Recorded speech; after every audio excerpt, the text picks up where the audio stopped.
정부가 이번 개천절에 광화문 집회를 원천 봉쇄한 것이 차별 방역이었다는 주장이 제기됐습니다. 일각에선 민주노총 집회만 선별적으로 허용했다 이런 주장도 나오고 있는데요. 집회 금지 기준이 무엇이었는지, 적용에는 혹시 문제는 없었는지 팩트체크 해보겠습니다. 기획탐사팀 이정미 기자가 스튜디오에 나와 있습니다. 어서 오세요. 안녕하세요.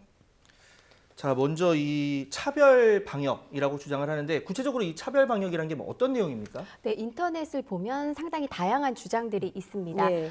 먼저 경찰이 지난 3일에 서울 광화문 집회를 이제 막기 위해서 그 인근에 모두 차벽을 설치를 했잖아요. 네. 그런데 정작 추석 연휴에 백화점이나 쇼핑몰에는 사람이 가득 들어찼다. 이런 곳은 방역이 괜찮냐 이런 주장도 있고요. 예. 그리고 또 경찰이 신고된 집회를 모두 금지한 게 아니라 일부만 금지했다는 주장도 있습니다.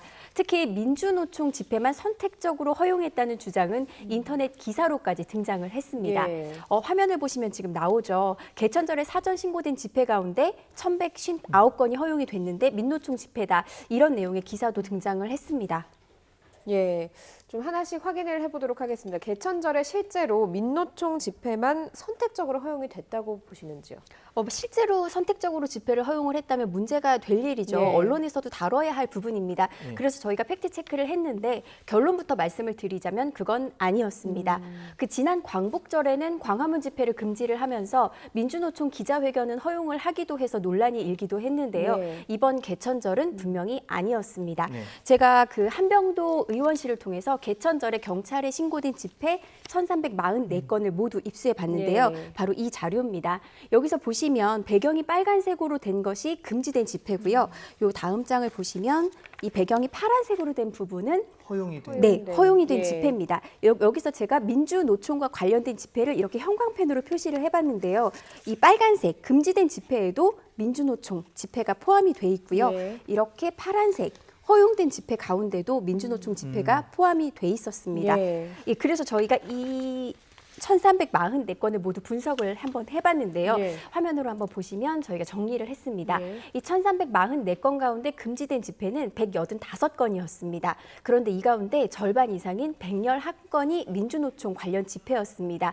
그 허용된 집회 1,000여 건 가운데도 민주노총 집회가 200여 건 있긴 했는데 예. 민주노총이라는 이유로 집회를 허용하고 아니라는 이유로 허용하지 않았다. 이렇게 다른 잣대를 적용했다고 보기는 어려운 것으로 확인이 됐습니다. 예. 자, 지금 뭐 방금 얘기하신 것처럼 일부는 금지를 하고 일부는 이 허용을 했다면 결국 이 합리적인 기준이 아마 있어야 될 겁니다. 합리적이고 객관적인 기준이 있어야 될 텐데 그런 명백한 기준이 있었던 겁니까? 네, 경찰은 이제 기준이 있었다고 예. 얘기를 했는데요. 그 앞서서 저희가 이제 민주노총에도 이렇게 신고를 했는데 그럼 집회를 한 게 맞느냐라고 물어봤었거든요. 예. 그 입장을 잠시 듣고 그 부분 제가 설명을 드리겠습니다. 한번 민주노총의 얘기 들어보시죠.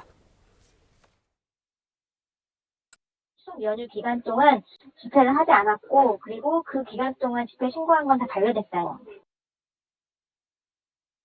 경찰이 이제 민주노총 집회 일부도 이제 금지를 한 게 있었습니다. 그래서 저희 경찰에 이 기준이 뭐냐라고 물어봤더니 경찰은 정부 방침에 따라서 어디 지역이든 10명 이상이 모이는 집회는 모두 금지를 했고 예. 10명 미만이 모이는 집회는 각 지방자치단체의 기준을 따랐다고 설명을 했습니다. 예. 실제로 저희가 입수한 집회 신고 내역을 분석을 해봤더니 10명 이상 모이는 집회가 104건이었는데 모두 금지된 게 맞았고요.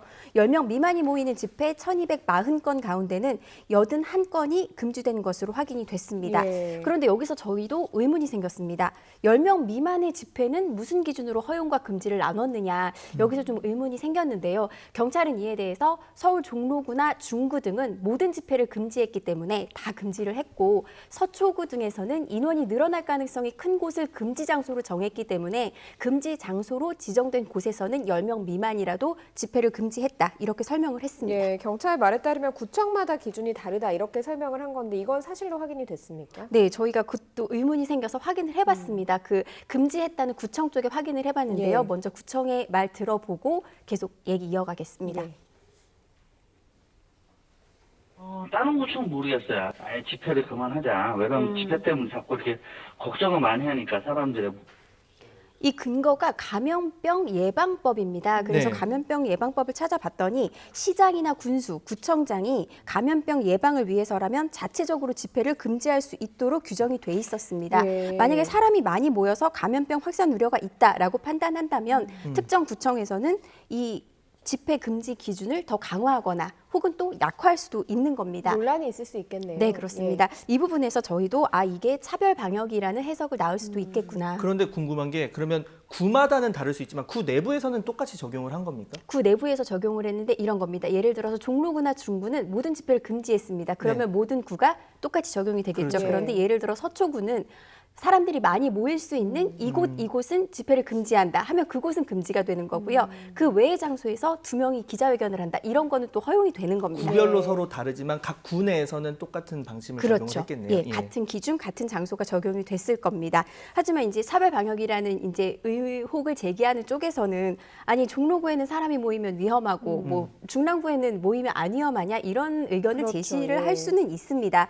이에 대해서 이제 서울시와 경찰은 네. 사람이 밀집할 가능성, 예를 들어 뭐 2명이라고 신고를 했지만 뭐 첩보상으로 더 모일 수가 있다 이런 게 있다면 이제 그런 것을 종합적으로 판단해서 결정을 했다고 설명을 했는데요. 예. 이 때문에 같은 1인 시위라도 확대 가능성을 고려해서 금지된 곳이 있고 금지되지 않은 곳이 있기는 했습니다. 네. 전문가들은 이 정부 신뢰를 높이고 국민이 이제 방역 협조를 하도록 하려면 좀 더 일관된 기준을 적용해야 했었다고 지적을 하긴 했는데요. 한번 들어보겠습니다. 심각 단계인 만큼 국가가 원보이스로 그리고 한 가지 기준으로 가져야 소통도 잘 되고 이해도 되고 이게 제각각이니까 더 갈등만 조장되고 불만이 있게 되는 거고 사실 그 YTN 시청자분들도 지적을 해주셨는데요. 추석 연휴에 일부 백화점이나 쇼핑몰 등에 사람이 너무 많이 몰렸다 이런 얘기도 하셨거든요. 네. 네. 그 차벽을 세우는 게 적절했냐 이 논란은 차치를 하더라도 집회를 막기 위해서 상당한 공권력이 광화문 주변에 투입이 만 명이 넘는 됐잖아요. 경찰들이 있었죠. 네, 그렇습니다. 그에 비해서 쇼핑몰 등 사람들이 몰리는 다른 공간에서 거리두기가 지켜지는지 이런 거를 관리할 공권력은 상대적으로 적었다. 이것만은 부인하기 어려운 것이 사실입니다. 예. 그러니까 결과적으로 민주노총 등만 선택적으로 집회를 허용하진 않았지만 기준을 정하거나 공권력을 투입하는 데 있어서 자의적인 판단이 작동할 수 있지 않느냐는 비판은 나올 수 있다. 이게 팩트체크 예. 결론이었습니다. 표현의 자유가 먼저냐, 방역이 먼저냐를 넘어서 차별 방역 논란까지 되고 있는 집회 기준 한번 살펴봤습니다. 기획탐사팀 이정미 기자와 함께 이야기 나눠봤습니다. 오늘 말씀 여기까지 듣겠습니다. 고맙습니다.